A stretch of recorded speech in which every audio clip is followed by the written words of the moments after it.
we are going to have a variety of speakers as our introduction to this symposium.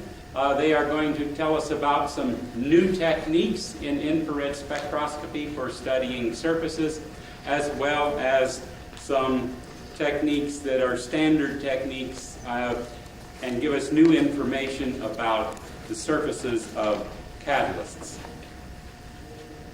So, without further ado then, our first speaker of the morning is Dr. Messmer from the University of Oregon. He's going to be talking on nonlinear optical studies of surface absorbates by resonance IR visible sum frequency generation. Dr. Messmer. Do you require a...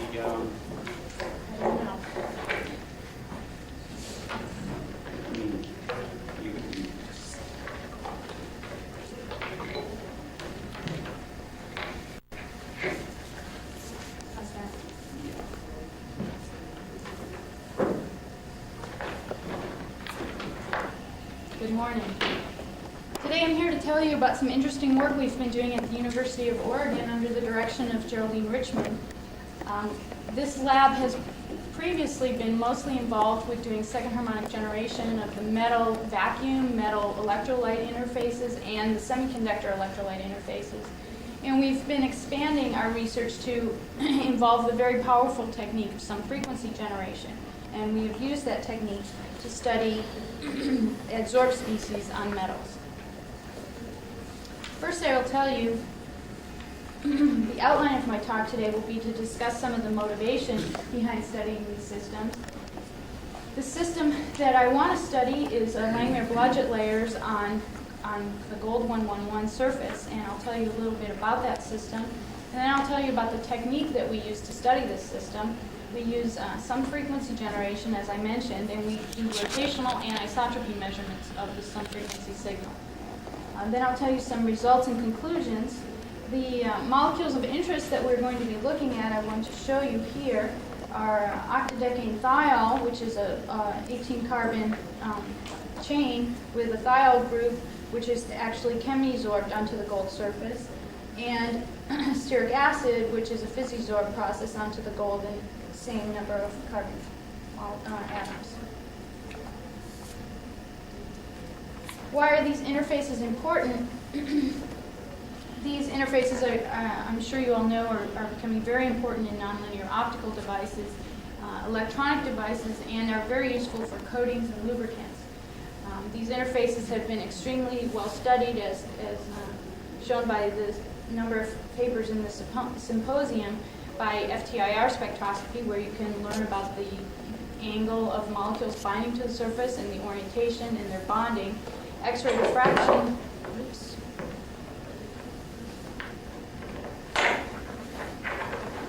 X-ray diffraction will tell you about the order and density of these films. And the relatively new techniques of surface second harmonic generation and some frequency generation, which I will tell you about today, will tell you about film anisotropy. You can follow self-assembly kinetics at an interface with this technique. And most importantly, you can look at the structure at buried interfaces and because of its surface sensitivity.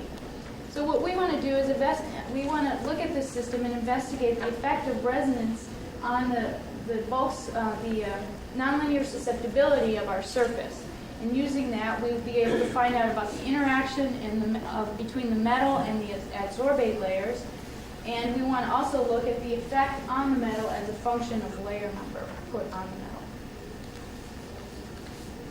So first of all, I want to tell you a little bit about the theory behind some frequency generation.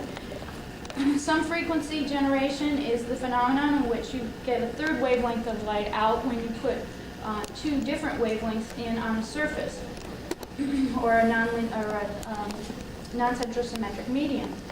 The polarization induced in a medium when light is incident on a medium is given by the susceptibility tensors chi and can be expanded into a series of powers of the electric field. And it is some frequency that is a result of the second order term here. And so we can write the second order polarization as a function of the susceptibility tensor chi and the two input electric fields.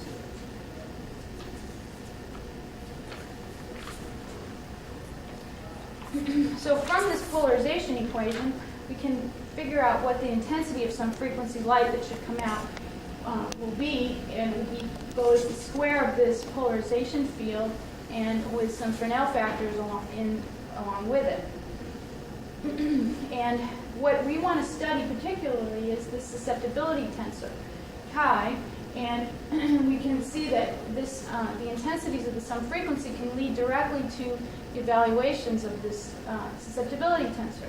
And if we look at a complicated system where we have a substrate and an adsorbate, you can see that the effective chi that we're going to measure is going to consist of the substrate contribution, the adsorbate contribution, and any interaction, including bonding effects that may occur between them.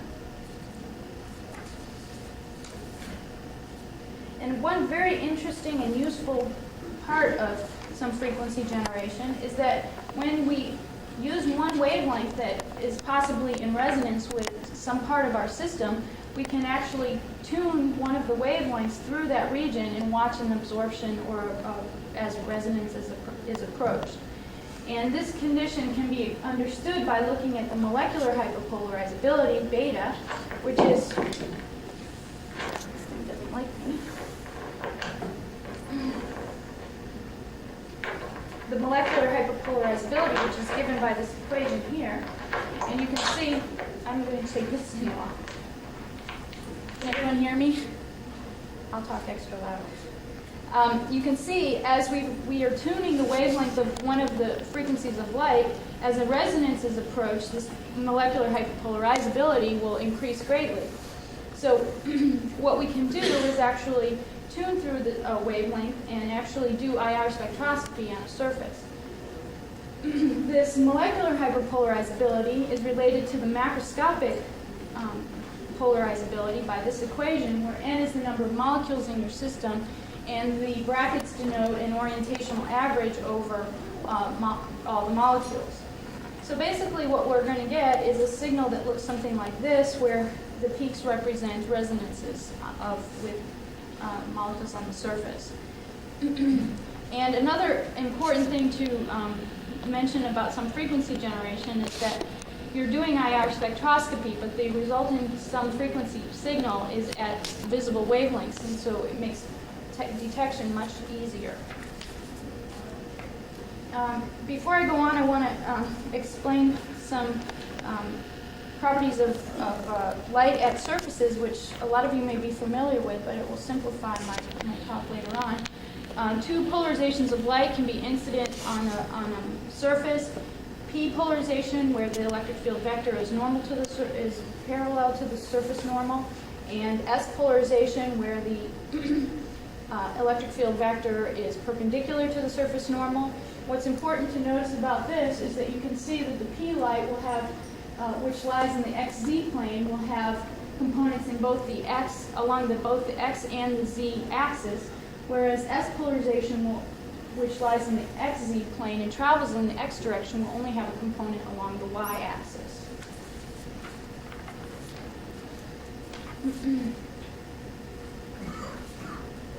So if we want to look at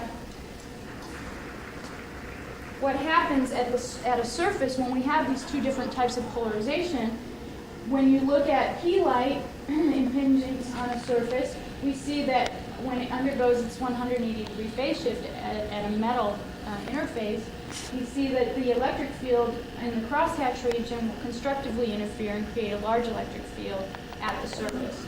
Whereas if we look at S, we have a very different case, and we see that in the crosshatch region there's nearly no electric field at the surface.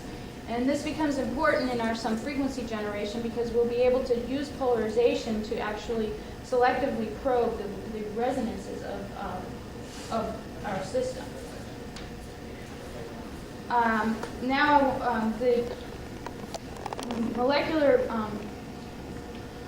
groups that we're going to be probing are the methyl groups on the tail end of our molecules, and the two vibrations that are going to be of interest here are the symmetric stretch, which has its transition dipole parallel to the molecular axis, and the asymmetric stretch, which has its transition dipole perpendicular.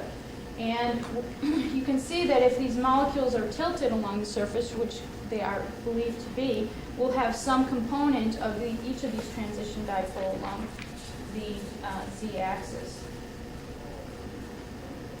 So the experiment that we want to do, we want to investigate the effect of putting these well-ordered Langmuir-Blodgett layers on a well-ordered substrate. By selecting proper light polarizations, as I told you, we can isolate the effect of the resonance contributions from the surface response, and we can detect any interaction between them. So what we're going to do is measure the sum frequency as a function of sample rotation, rotation angle, with 0 to 7 Langmuir-Blodgett layers of both octadecane thiol, which is a chemisorb molecule, onto gold, and stearic acid, which is physisorb, and we want to compare the effects of these. And what we'll do with our data is look at the phase difference between the components of the sum frequency signal and try to understand more about chi effective and where the resonances and the interactions come into play. The system that we use, I'll show you the laser system that we use to do this experiment. We have a quantarray Q-switch YAG laser which puts out 1064 nanometers and at 12 nanoseconds. Part of this is used to pump an optical parametric oscillator, which is used to generate tunable 3.1 to 3.9 micron light. The rest of the light is used to generate the visible beam, which is the second beam in the sum frequency experiment, and they're both incident on our sample. Our sample is mounted in a rotation cell, so we're able to rotate the crystal relative to the input light. And our sum frequency signal is collected from the sample and sent through a series of filters into a PMT. Now there's some other considerations worth mentioning for sum frequency generation. The geometry of the experiment is like this, where you have to remember that in some frequency we need the sum frequency signal has to conserve momentum with the input beams. And so we can see here that we have an IR beam coming from over here and a 532 input beam coming from over here. And this is the counter-propagating geometry. And the advantage of this is that it allows maximum separation between the sum frequency signal and the reflected 532 beam, so it makes detection a little easier. And once again, this is our rotation around the crystal, this crystal surface normal. So I want to show you what a resonance looks like in sum frequency generation. This is a resonance with the asymmetric stretch for one LB layer of ODT on a gold crystal. And you can see here that we've got a peak where the asymmetric stretch is. And this fit is using the equation here where the intensity is given by the square of the polarizability, as I showed before, and where we've calculated the susceptibility tensor for those incorporating those particular resonances. And here we can see that our peak has a bandwidth of 8 wave numbers. So the system that we wish to study looks something like this, where we have a gold crystal which has C3b symmetry. It's the 111 phase, shown here in blue, and then on top of that we have Langmuir-Blodgett layers which are deposited directionally on the surface. So the layers show a CS symmetry. The methyl groups on the end of the layers have a C3b symmetry, as has been shown before, and the asymmetric stretch, or any particular stretch that you want to look at, will have CS symmetry on the surface. So what I need to do now is show you how we can break up the polarizations in our experiment and what chi tensor elements will we be able to probe. if we're looking at doing a polarization experiment where we're looking at P light out and putting in P in and PIR in, we're probing quite a few chi elements, and it's somewhat messy to interpret. But if we select our polarizations properly, using S out and putting S532 light in and PIR light in, where remember that P will form an electric field at the surface and should be resonant with any of our adsorbates on the surface, we are probing these tensor elements, which will tell us about any resonances that will be going on. And if you reverse the polarizations, you can see that the S field, when the IR light is S polarized, we should not be resonant, and we will be able to probe these tensor elements. So what we want to do is compare these tensor elements, compare the phases between them, and see what we can deduce about our system. So from this, we can write the functional forms of our output some frequency light. Here you can see that we have an isotropic component, which describes the response that is independent of angle. And the second term, the anisotropic term, is the coefficient that describes the portion that is variant with angle.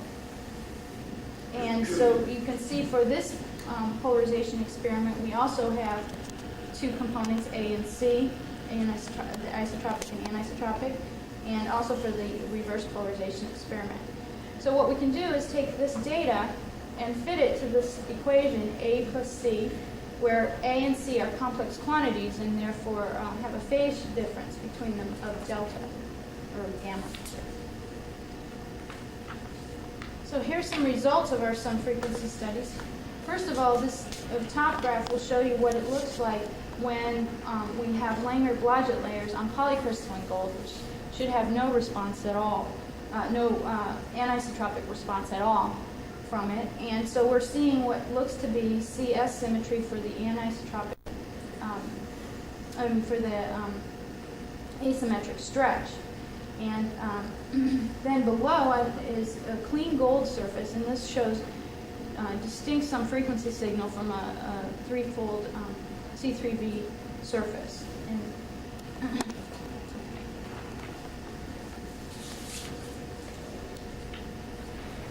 okay, and the sum frequency signal for the clean gold for the different polarizations looks something like this. And what we do subsequent to this is we add one layer and then repeat these experiments and up to 7 layers. And then what I do is I do the fits, and then I take the parameters from the fits, and that's what I'm going to show you now. Is what happens to the parameters of the fits when I add layers. As you can see here, we're plotting the ratio of the anisotropic component to the isotropic component as a function of the layer number. And as you can see, there's a drastic change, especially in this green curve, as we've added layers onto the surface. Now, we need to look at what these specific polarizations are to understand what's going on. The green curve you can see is where the P light is, the IR light is P polarized, which is the condition where we expect there to be resonance with our surface adsorbates. So what is interesting to note here is that the increase in this ratio occurs very quickly after only one layer is deposited. And that leads you to think that the layers, the effect that the layers have on the surface is immediate. And because it's after the first layer, you begin to think that it's because of the interaction between the layers and not just the effect of adding more layers, as this curve seems to flatten out at the end. Another thing to note, which will be shown to be a trend later on here, is that there's a small decrease at higher layers, and this will be seen throughout.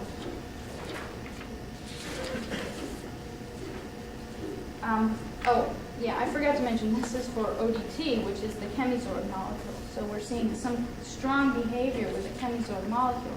And this is for our stearic acid, which is not chemisorb, which is physisorbed onto the surface. And as you can see, the magnitude of the change is much smaller, and we also see less clear behavior as layers are added. it seems to look like we're seeing a gradual decrease for the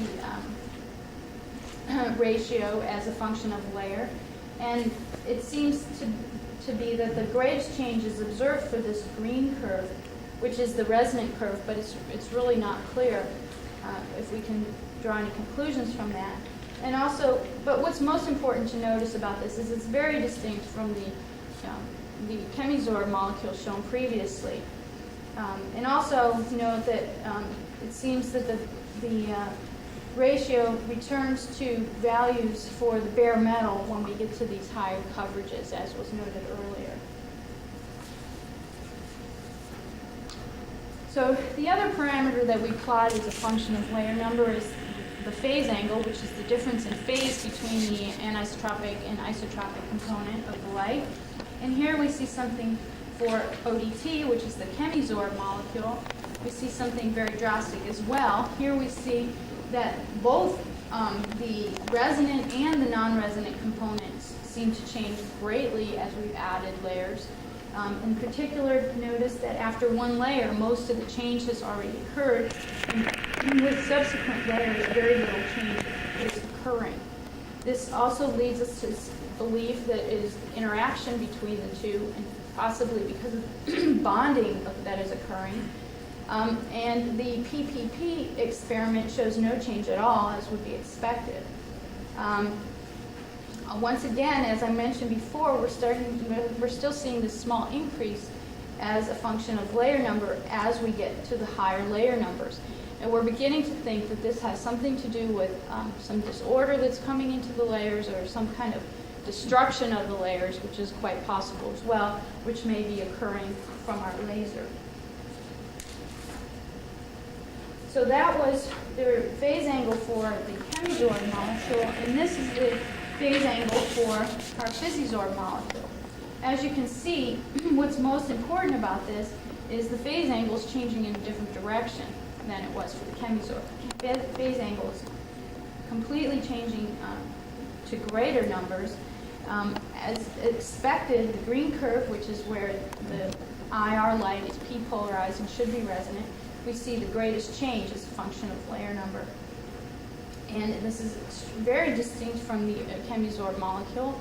And we see that, again, as the layer numbers are getting higher, we're seeing some drop off in our change in phase angle. And this, again, leads us to conclude that we're either causing some disorder or destroying layers. So in conclusion, I want to say that we have been able to distinguish between chemisorb and physisorb molecules using the sum frequency technique, and there's much more to exploit using this technique. We've measured the sum frequency signal from a gold 111 surface with multiple layers of these two different kinds of molecules on the surface, and we have observed large differences in both the phase angle and the anisotropic and isotropic ratios upon layering of each. The distinction between between a chemisorb and a physisorb interface results from the phase shift being much stronger for the chemisorb molecule, suggesting that the surface atoms are more strongly perturbed in the chemisorb system, which makes complete sense. The majority of the change in the phase and the ratio occurs after one layer for the chemisorb system, as would be expected for a very strong interaction term in the susceptibility. And it occurs much more gradually for the physisorb layers, as would be expected if it was a resonance term that we were observing. The interaction, as I just mentioned, the interaction term, therefore, is what dominates in the chemisorb system, and the resonance term is what dominates in the physisorb system. And also that some disorder is manifested in both the phase angle and the anisotropic ratio at these higher coverages.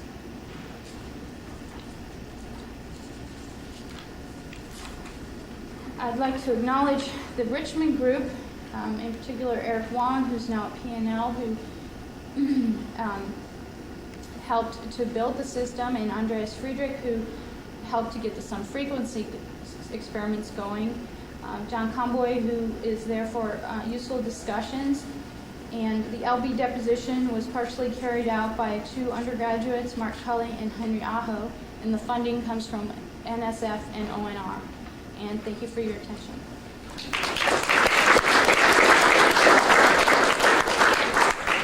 Thank you very much for this presentation of what is a relatively new technique for getting infrared spectra. We will now take questions. Yes. I have 2 questions. When you rotate a sample, what is the frequency of the IR? I have it set to the asymmetric stretch. I can show you more specifically. It's at 2960 wave numbers. One more thing. What do you mean by phase angle? Could you explain that again? Phase angle is the difference in phase between the complex quantities of A and C. So because they're complex, they have a difference in phase, and there isn't really a good physical explanation for them. They're not really useful for determining specific physical processes that are going on, but they can tell you when there's a distinct change going on in the material. So basically when you rotate the sample, you see that changes? Well, the rotation is separate from, the rotation angle is separate from that. You rotate the sample and you can see how, the different components, because you have an isotropic component which doesn't change as angle as a function of angle, and an anisotropic which does, and they interfere differently. Yeah, what I'm asking, when you rotate in a sample, does the phase angle change as a function? No. The phase angle is distinct for that system, and you measure it by separating out the isotropic and anisotropic components. Yeah, Norman? I think in a simple-minded sense, this is the only technique you can use to determine whether a molecule is sitting on the surface one way or the other way. Is that right? Well, I mean, if you want to look at a specific interaction at the surface, you can use IR spectroscopy to Sure. see if that, if But that there's a doesn't gold. tell you whether it's one way or the other, except by indirect deduction from the chemical Right. effect. Well, to do that, you need absolute phase measurements, and we're not doing absolute phase measurements. But yes, using some frequency generation, you can do absolute phase measurements, and that will tell you how the dipole is aligned on the surface, like that. I mean, I thought the difference between the chemisorption case and the physical absorption case, in a sense, in the physical absorption, your Langmuir blotting films, you're putting the films on the opposite way around, and in a sense, they don't accumulate. Whereas if you chemisorption, that is a unique thing, as it were. So, I'm trying to get some sense, Marie, of the sensitivity of the method. And the only way I guess I can come get a handle on this is to maybe ask you, can you indicate how small the changes in surface pressure are that you can measure with this technique? I mean the surface pressure when you're forming the film. Well, in other words, if you change the surface pressure by 1 dyne per centimeter, sorry to use dyne, but I'm used to that. Can you see that change in well, I'll tell you, I think my limitation here is our OPO has a broad, our peak bandwidth is 8 wave numbers, and I don't think we're very sensitive to any changes in peak width or position to tell you about how differently the layers are formed. And we have begun to undertake just studying how different layers deposited at different pressures might change, but I really don't think we're going to be sensitive to any really small changes in the film itself. And I think this technique is mainly useful for understanding the fundamental properties of the layer interacting with the metal surface. Yeah. I just had a question back to that, as far as which way the layers go down. When you do the LV films, do you expect them to go down? Yeah. opposite? Well, it looks like they're going down in the with the head group and the tail group, head tail, but I'm not exactly sure. Because you would expect the signal to cancel out, right? I mean, as they go down. Right. Yeah. opposite At first, I was thinking that I was getting some even-odd behavior, which has been observed, but I think from looking at my transfer ratios on the LB experiments, it looks like they're going down head tail, which I think is at the X conformation, I can't remember. But yeah, I'm not certain. And in fact, the stearic acid, I think stearic acid typically rearranges to the Y conformation if let sit long enough. And so I'm not completely sure what conformation the Y is in. But yeah, I would expect more even odd behavior going on if that was the case. Yes. Have you looked at the lower frequency answers out? This symmetric stretch?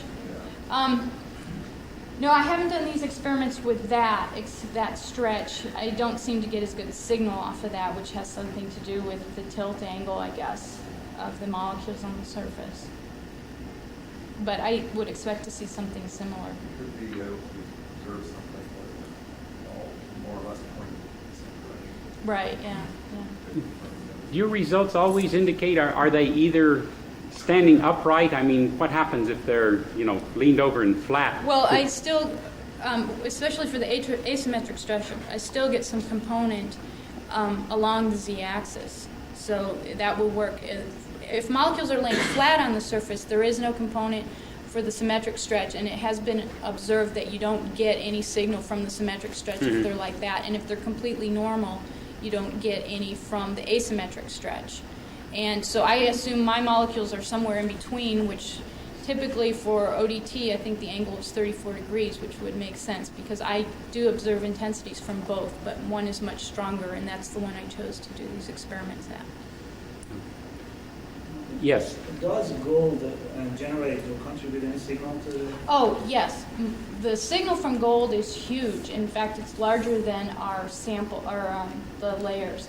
And in fact, that's why we chose to do this study, because we want to see how the signal from gold is changing, and that's in fact mostly what we're probing. Why gold signal exactly? Gold is a very polarizable metal, and it has a huge susceptibility and produces, at the surface, produces tons of nonlinear polarization. Okay, well, I think I'm going to have to cut things off at this point so that we can stay on schedule, but thank you for a very nice presentation of new technique. Our next